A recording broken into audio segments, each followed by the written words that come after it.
Olá, meus queridos, tudo bem? Estamos aí a segundo vídeo aí da série que nós estamos gravando, Prioridades do Reino. Muito bem, hoje nós vamos estar enfatizando o papel da igreja em relação ao cristão e o que ele está recebendo da igreja. Será que ele está vivendo? Será que é o que ele precisa para ter uma vida que agrade a Deus, uma vida conforme a vontade de Deus? Então nós vamos trabalhar um pouquinho nessa ideia. A igreja ela tem de várias formas tentado ajudar, tentado pastorear seus membros. E aí eles criaram várias estruturas que vêm sendo modificadas dentro dos séculos aí. Normalmente a estrutura tradicional tem um culto de oração, tem um culto de doutrina, principalmente a igreja tradicional, tem uma escola bíblica dominical e normalmente um culto de manhã e um culto à noite, ou então somente um culto à noite. E existe esses trabalhos principais e os trabalhos dos departamentos ou ministérios, né? Ministérios de homens, de mulheres, de crianças, de jovens, ministérios de casais, ministérios com divorciados, ministérios, enfim. Então, essa é uma das estruturas que a igreja tem dado aos seus membros. Algumas outras igrejas têm variado dentro desse processo. Algumas trabalham somente com grandes cultos, como é o caso da Universal, o caso das igrejas neopentecostais, a maioria delas, né? Eu não quero criticar ninguém aqui, por favor, o meu objetivo não é esse. Eu simplesmente estou falando daquilo que a igreja está dando para os seus membros, né?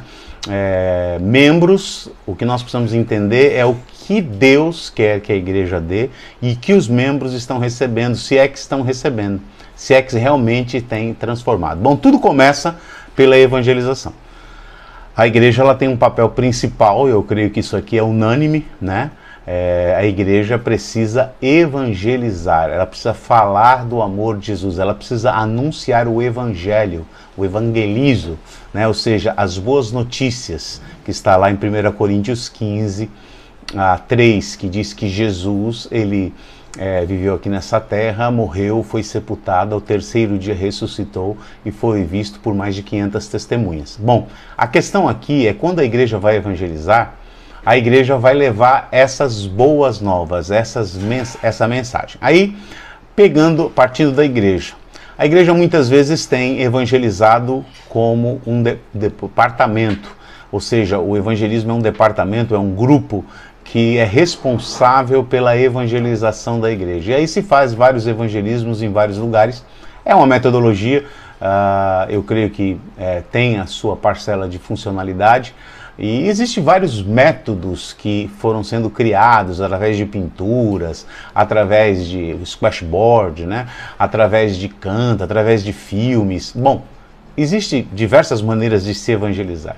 A questão é que a igreja precisa não perder o foco principal do evangelismo, que é o evangelismo como estilo de vida.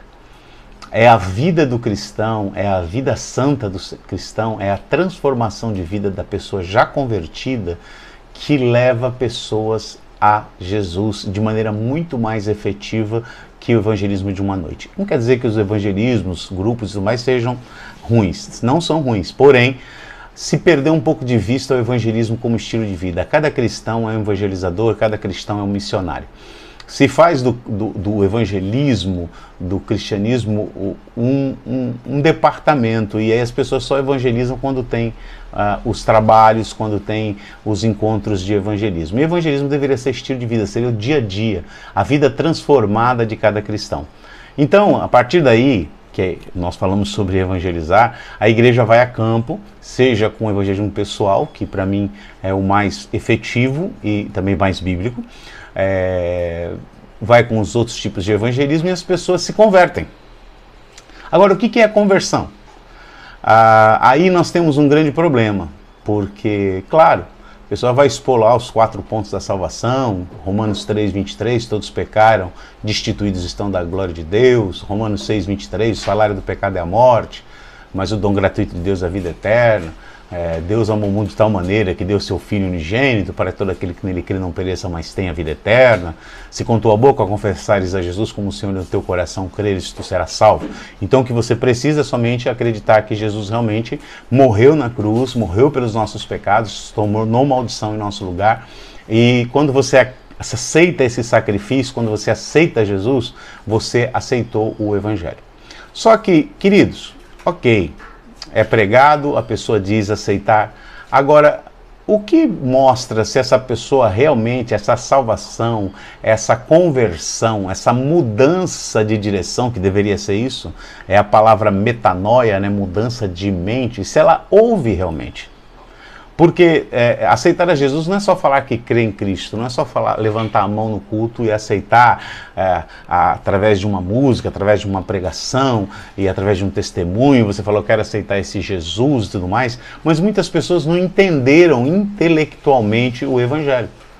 Né? Acha que o Evangelho é um momento, acha que o Evangelho é aquele momento de culto, é aquele momento de pregação ou de encenação, né? Um teatro ou qualquer outra coisa que a pessoa vai a Cristo. Tudo bem, isso é uma metodologia que foi levada, mas será que ela entendeu o que é realmente converter-se?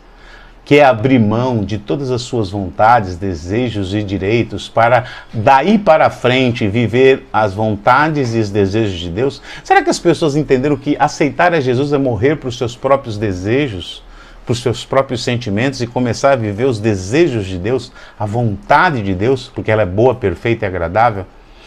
Eu creio que aí temos o primeiro problema. Muitas igrejas não têm deixado claro o que é verdadeiramente a conversão. E aí as pessoas acham que levantando a mão num culto e frequentando um templo, ela aceitou o Evangelho. E na verdade não é bem assim. Você aceitou o Evangelho, mas se você aceitou, aí vem as atitudes da pessoa que realmente aceitou o Evangelho. Ela precisa entrar numa transformação. Alguns transformam mais rápido, outros mais devagar, mas todos precisam estar se transformando. Isso chama-se santificação progressiva. Então, preste atenção. Se você aceitou verdadeiramente a Jesus, a sua vida começa a mudar, os seus padrões começam a mudar. Porque você vai adequar agora as suas convicções, as suas crenças e os seus padrões, as convicções, crenças e padrões do reino de Deus, que foram os padrões que Jesus deixou. E aí a igreja precisa ensinar essas pessoas quais são esses padrões para que as pessoas comecem a fazer uma adequação, uma transformação, uma mudança de vida. E isso vai levar a vida toda. A grande questão aqui é que essa transformação não ocorre, essa transformação não existe. E aí o que acontece? Ela é mínima às vezes, e às vezes inexistente. A pessoa se torna frequentador da igreja, vai no culto, a pessoa vai nas pregações, a pessoa vai nos cultos de oração, nas vigílias, até sobe os montes, só que as atitudes das pessoas não mudam. Não há uma progressão. E como eu sei disso? Muitas vezes eu falo com as pessoas de várias igrejas, denominações diferentes e pergunto, você está crescendo? Você está crescendo em santidade? Você está se tornando mais parecido com Cristo? Aí todo mundo diz o quê? Sim, estou crescendo. Aí eu pergunto, me diga as 3 áreas principais que você tem dificuldade na sua vida, 3 pecados que você tem dificuldade de vencer, áreas que você não está conseguindo ter uma evolução e você está trabalhando nessas áreas. Quais são as 3 principais áreas que você está se preocupando hoje para que você desenvolva? E as pessoas ficam com aquela cara de não sei, né? E aí eu faço uma segunda pergunta que complica mais ainda. Porque eu pergunto, e o que você está fazendo em cada uma dessas áreas? Me dá 3 atitudes exequíveis e mensuráveis que podem ser medidas e podem ser feitas, que você está tomando em cada uma das áreas para que essa transformação seja efetiva. Ou seja, para que você tenha realmente uma transformação. Aí piorou. Aí que a pessoa não responde mais nada porque não está tomando nenhum tipo de atitude para mudar. Não tem nenhum plano de ação. Né? A gente faz plano financeiro, plano familiar, plano profissional, plano acadêmico, mas plano espiritual, de desenvolvimento espiritual, uma preocupação e um crescimento espiritual rumo à glória de Deus, e isso as pessoas muitas vezes não estão preocupadas. E isso me preocupa, porque a igreja ela continua alimentando esse tradicionalismo humano, Que as pessoas acham que ser cristão é frequentar a igreja. Tem gente que só vai no domingo e acha que está fazendo muita coisa. E acha que está cumprindo o evangelho. Vai na igreja domingo e pronto, acabou. Ela não tem uma vida com Deus. Alguns falam assim, a minha vida lá dentro da igreja é uma coisa, fora da igreja é outra. Então, queridos, nós precisamos entender que se você realmente aceitou a Jesus, aceitou a Cristo, essa pessoa tem que dar demonstração de transformação